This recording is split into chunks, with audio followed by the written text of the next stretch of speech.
Assalamualaikum warahmatullahi wabarakatuh. Selamat pagi anak-anak. Bagaimana kabar kalian hari ini? Bu Guru doakan semoga keadaan anak-anak dalam keadaan yang sehat dan selalu dalam lindungan Allah Subhanahu wa taala. Ya, walaupun kita masih belajar jarak jauh melalui online ya, anak-anak harus tetap bersemangat untuk mencari dan menuntut ilmu ya. Sebelum kita mulai pelajarannya, marilah kita berdoa terlebih dahulu dengan membaca bacaan basmalah.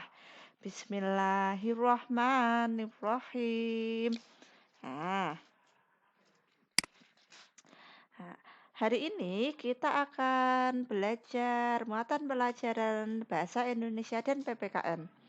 Ya, yang akan kita pelajari terlebih dahulu yaitu muatan pelajaran bahasa Indonesia tema 6, subtema 3 tentang energi alternatif. Ya, energi bahan bakar jumlahnya terbatas di bumi. Oleh karena itu, manusia harus mencari energi alternatif. Apakah energi alternatif itu? Ayo, ada yang tahu tidak? Ya, energi alternatif adalah sumber energi yang dapat menggantikan bahan bakar minyak atau BBM. Contohnya apa ya? Ya.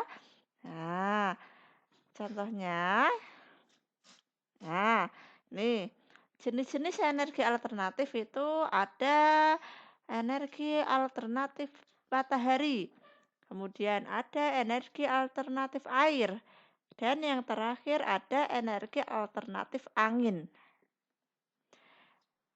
Panas matahari, gerak air, dan angin atau sering disebut bayu diubah menjadi energi listrik.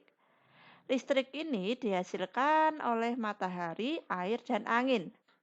Energi matahari dimanfaatkan membuat PLTS.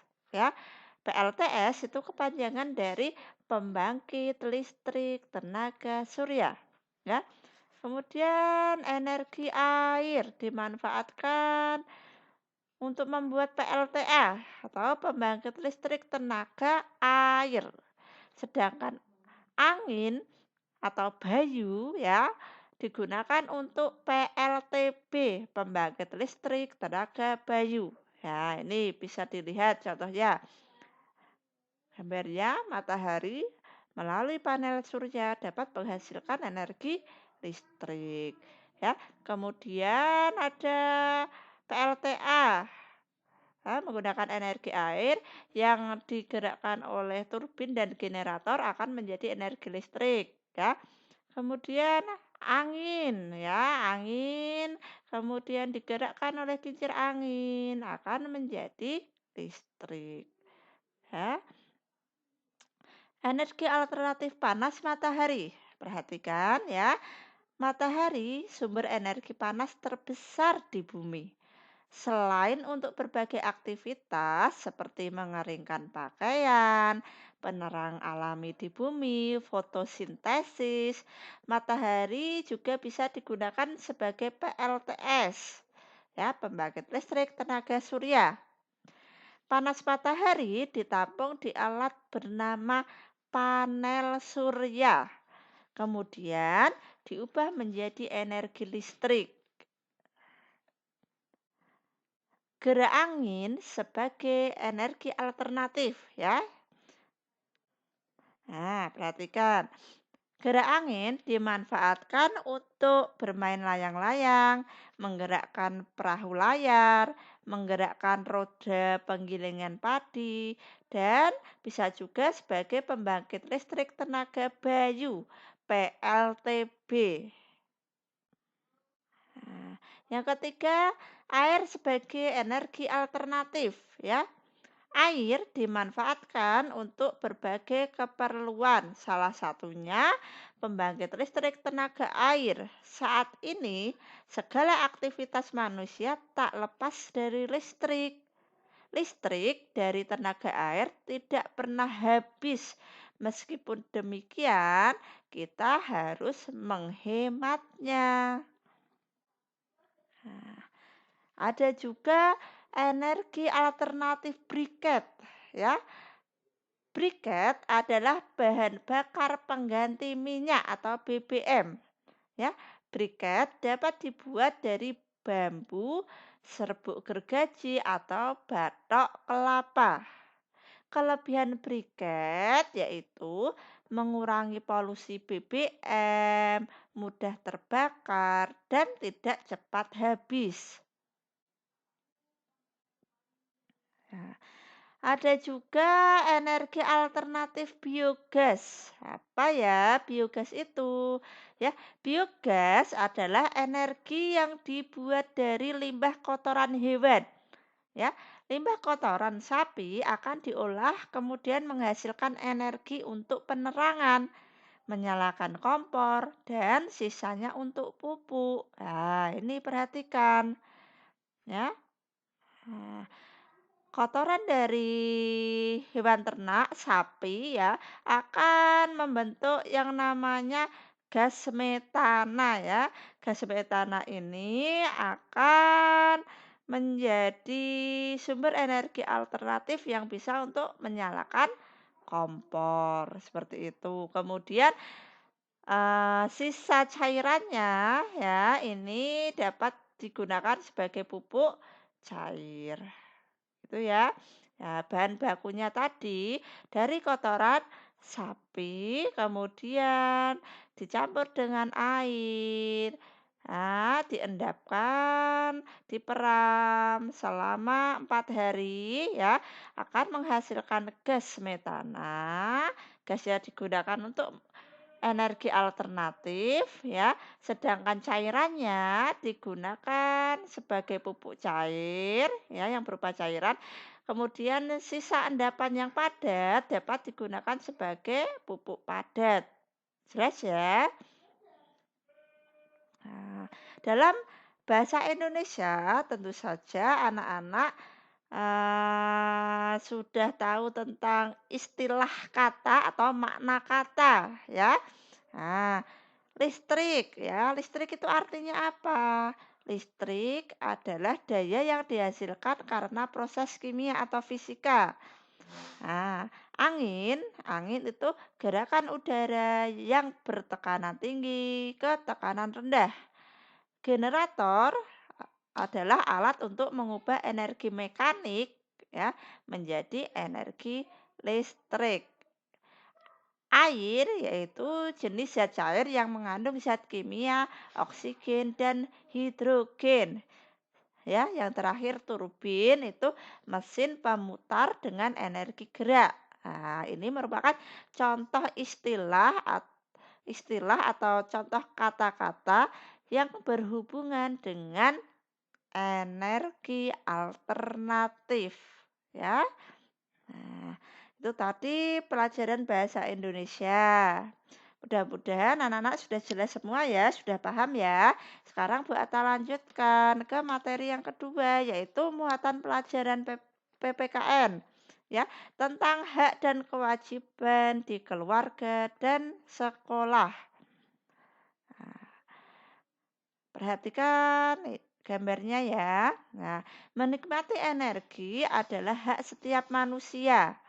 Ya, sebagai kewajibannya harus menjaga ketersediaan energi.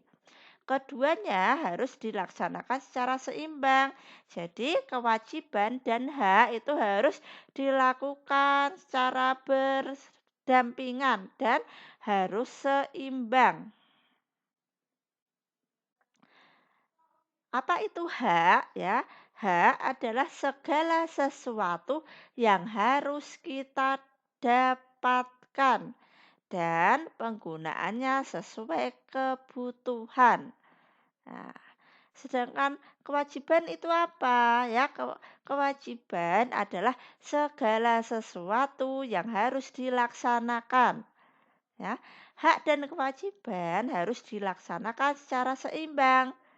Ya, contoh hak adalah menggunakan energi listrik. Kewajibannya apa? Ya, kewajibannya adalah mematikan lampu setelah digunakan atau jika sudah tidak dipakai, kita harus mematikan lampu. Jelas? Nah, kemudian ini contoh hak anak dalam menggunakan energi. Contohnya apa saja? Yang pertama, menggunakan AC atau kipas angin saat udara panas. Kemudian, menggunakan lampu untuk penerang saat belajar. Ada lagi, menonton televisi untuk hiburan. Ya, sedangkan kewajibannya apa? Ya, kewajiban anak dalam menggunakan energi yang pertama mematikan AC atau kipas angin saat tidak digunakan ya. Jadi saat sudah tidak digunakan lagi ya, AC dan kipas angin itu segera dimatikan ya. Misalkan kita pergi main ya, kipas anginnya yang di kamar tetap menyala. Nah, itu tidak boleh. Ya, namanya itu kita tidak bertanggung jawab, tidak menjalankan kewajiban kita terhadap sumber energi. Jelas? Nah, yang kedua, menggunakan lampu hemat energi. Dan yang terakhir, mematikan televisi jika tidak ditonton. Nah, kalian sebagai anak juga memiliki kewajiban saat bermain, ya. Kewajiban anak saat bermain dengan teman apa saja? Ya. Yang pertama, meminta izin kepada orang tua saat akan bermain. Ya, sebelum bermain kita harus izin dulu kepada orang tua. Kemudian yang kedua, bermain sesuai waktu yang ditentukan orang tua. Ya, misalkan, Bunda, aku boleh main tidak? Ya nak, silahkan. Tapi nanti jam 4 sore harus pulang ke rumah. Nah, kita pulang ke rumah maksimal jam 4. Tidak boleh bermain sampai pukul 6 sampai maghrib. Itu tidak boleh. Nah, yang ketiga, berhati-hati saat bermain. Ya, bermain apa saja kita harus berhati-hati agar tidak membahayakan diri kita dan tidak membahayakan teman kita. Yang keempat, merapikan mainan setelah digunakan. Ya, setelah bermain selesai, mainannya harus dirapikan, dikembalikan ke tempat yang semula. Dan yang terakhir, mematuhi tata tertib bermain dengan teman. Ya. Nah, itu tadi kewajiban anak saat bermain dengan teman. Kemudian selain itu ada juga kewajiban terhadap kelestarian energi air. Ya, contohnya apa kewajibannya? Yang pertama ikut kerjasama membersihkan saluran air. Ya, jadi ini contohnya selokannya dibersihkan agar tidak banjir. Kemudian yang kedua menghemat penggunaan air. Jangan suka bermain air ya. Kalau keran air sudah tidak digunakan harus dimatikan. Kemudian yang ketiga, melakukan penghijauan dengan menanam pohon. Karena kenapa? Karena pohon itu membantu untuk menyimpan air. Ya. Kemudian kewajiban kita terhadap kelestarian tanah, contohnya menggunakan pupuk kimia dengan bijaksana.